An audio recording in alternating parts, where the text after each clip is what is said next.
स्वामी हाराने उन्हें के जलिया नहीं गुना राने हासू आदा गुरु के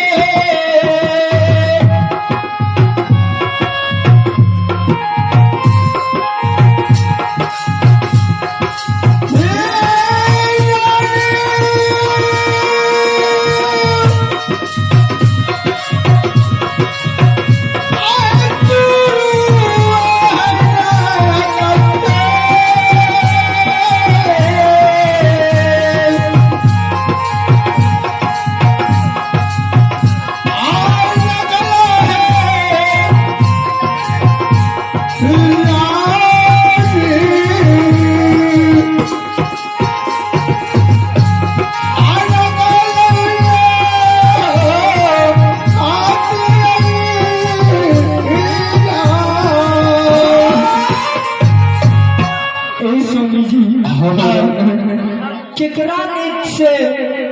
खसी जोड़ी था जाने हाँ सर गुरु बाबा के नेतल खसी छे अच्छा यही स्वामी जी आहारान गुरु बाबा के नेत से खसी था आहारान खसी गुरु आगले स्वामी आहारान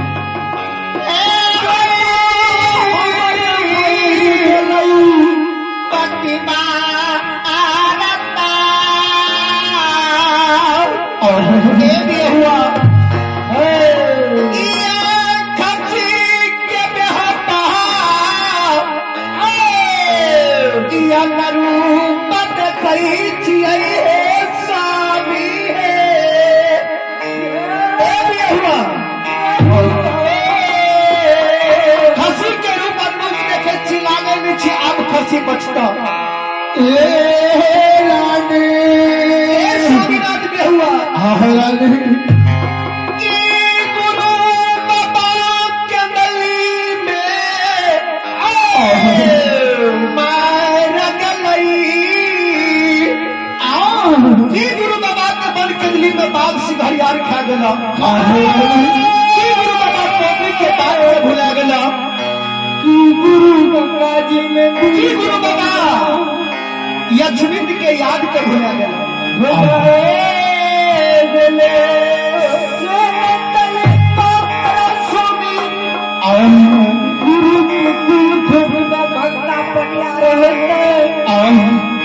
तुलसी अक्षत के बोल लाया नहा समा के भक्ता पनियार के बोल हकार दे दियो हाँ स्वामी जय स्वामी पिया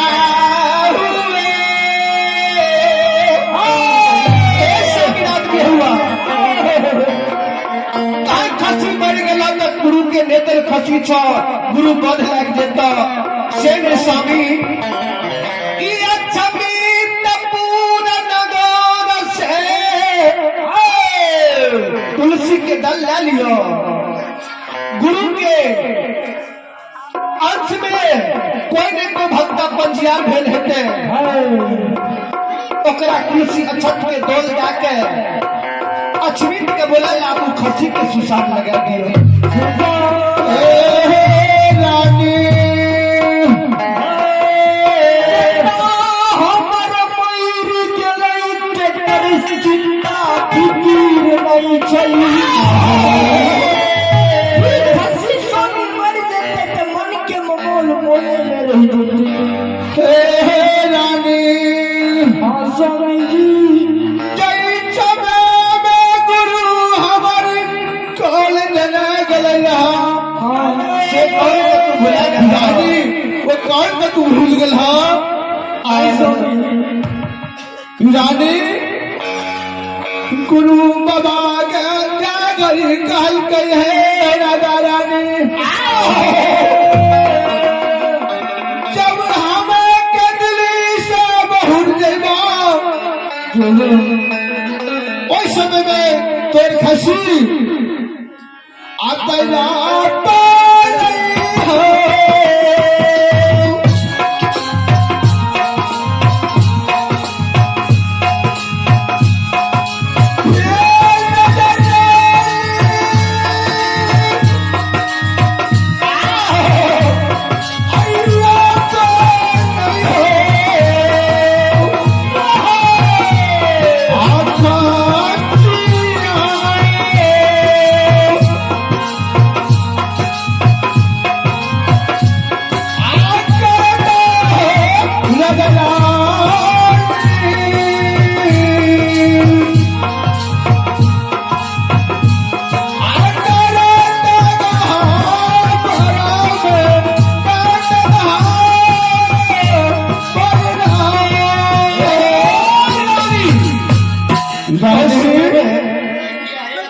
गुरु बाबा कहने गले है कि हे राजा रानी 4 दिन 12 बरस हमरा बन केदली में पूज देता केदली से हम जन्म भूमि स्थान के लिए बहुत जेबे तो 5 खसी के खाद के गोल से गला खुल देता खन खसी नम न होता खन खसी तरनी जवान होता खन खसी बिठा के रूप धारण करता खन खसी का हमारे में जाकर लेव लेव दर्पण करना पड़ता हे रानी याद उस समय आ गए गुरु बाबा आज केदली से बहुर के आ रहा छे ते खसी के रूप अग्रूप धा रही है यहाँ धीरज बांधू चलू चलू गुरु बाबा अपन आदे हेते रास्ता से आधार के गुरु के लेना ठीक छे स्वामी मेहमान बैठे चलो आयो चालियो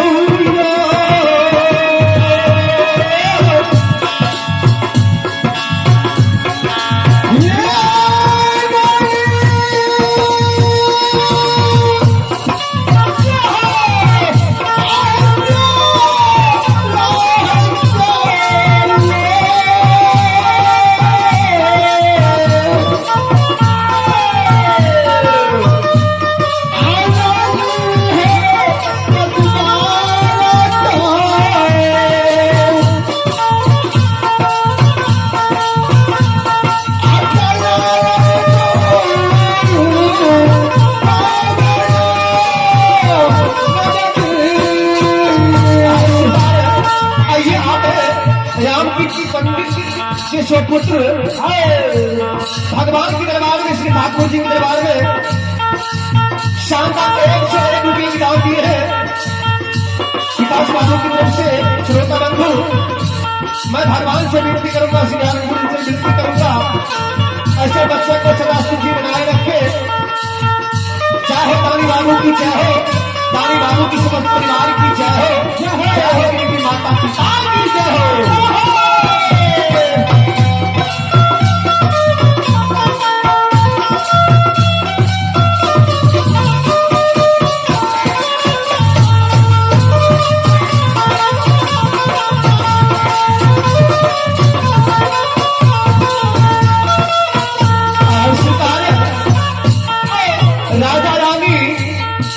गुरु बाबा के अदारे के लिए अचमित से श्रोता बंधु अचमुत के शिवान के बात में धा रही है। चेने से राजा रानी जा रही है। से गुरु ज्योति बाबा आगे बढ़ के भाग लेने श्रोता बंधु जा रहा है।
शिकार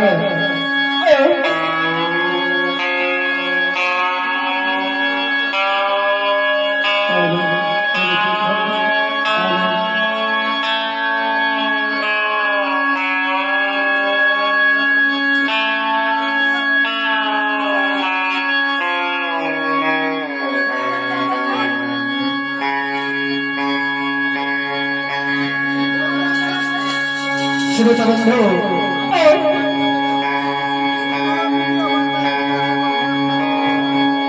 बाबा ज्योति पछियार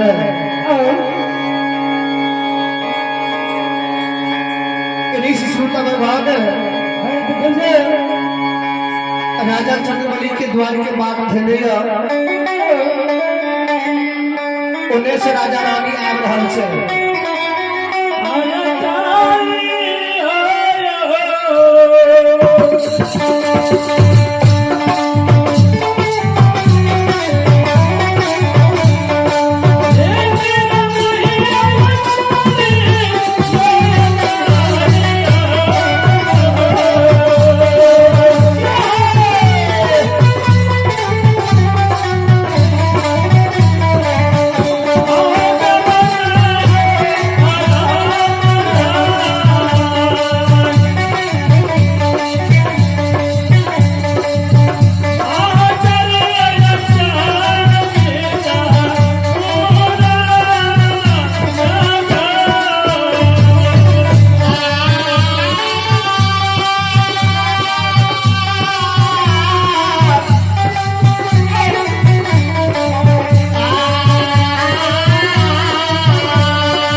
तू हमरा चरण में लौट लौट के पाने छो गुरु बाबा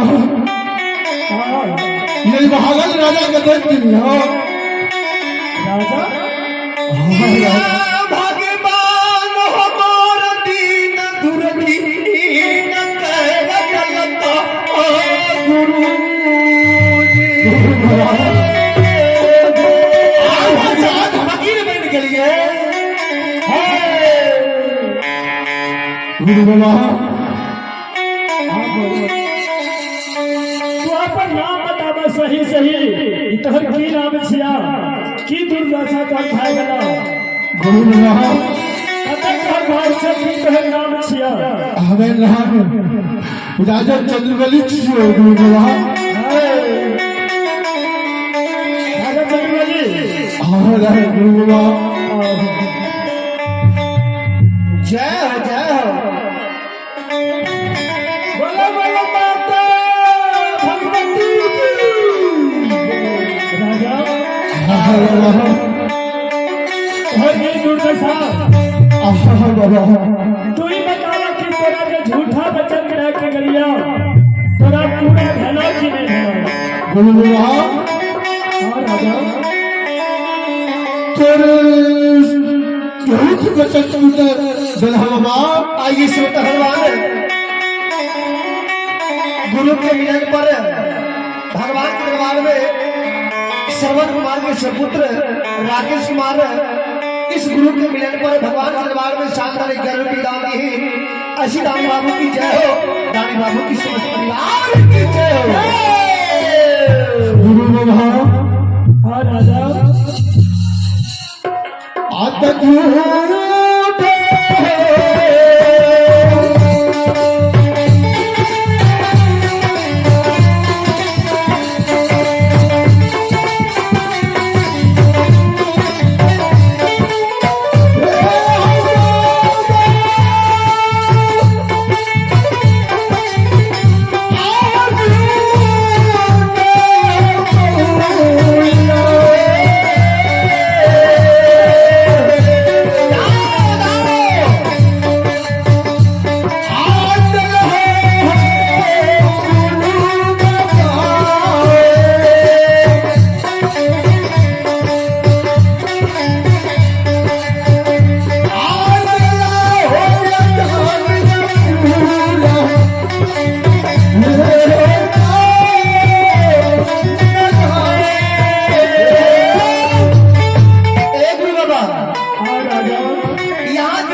यहाँ के देल बचन सत्य भेल लक्ष्मी में पूरा गुरु बाबा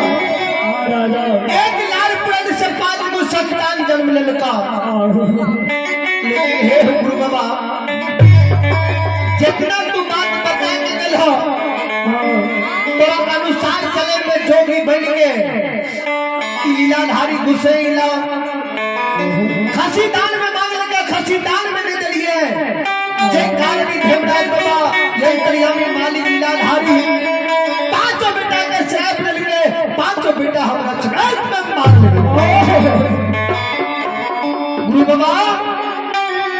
तेरे कहना अनुसार नहीं बेटा का हम याग में डाल लिए नहीं पहले में साफ लिया नहीं मिट्टी में दफन कर लिया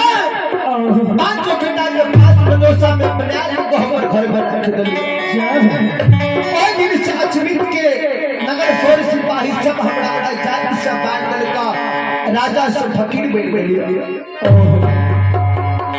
राजा हाँ गुरु बाबा तू 5 बेटा के भरोसा में रख दे छो हाँ गुरु बाबा राजा रानी जा तू घूर के अजमीरपुर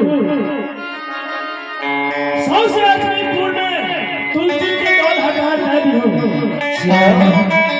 और कह दियो कि आज हमार गुरु घोषण आ रहल छे मोरल बेटा का आज लेके सबको चली हो देखे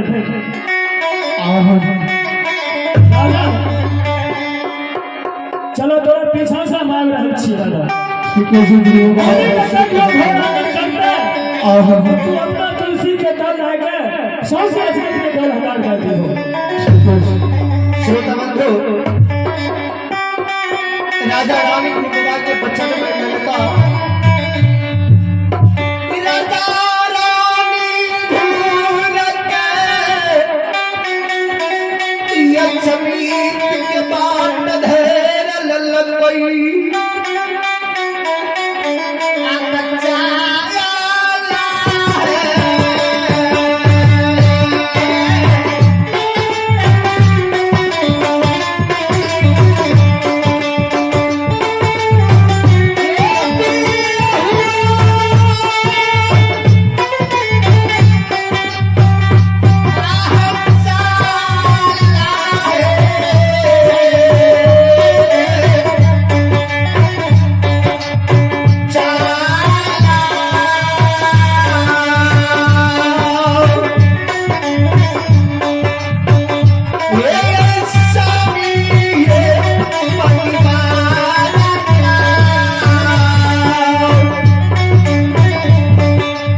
है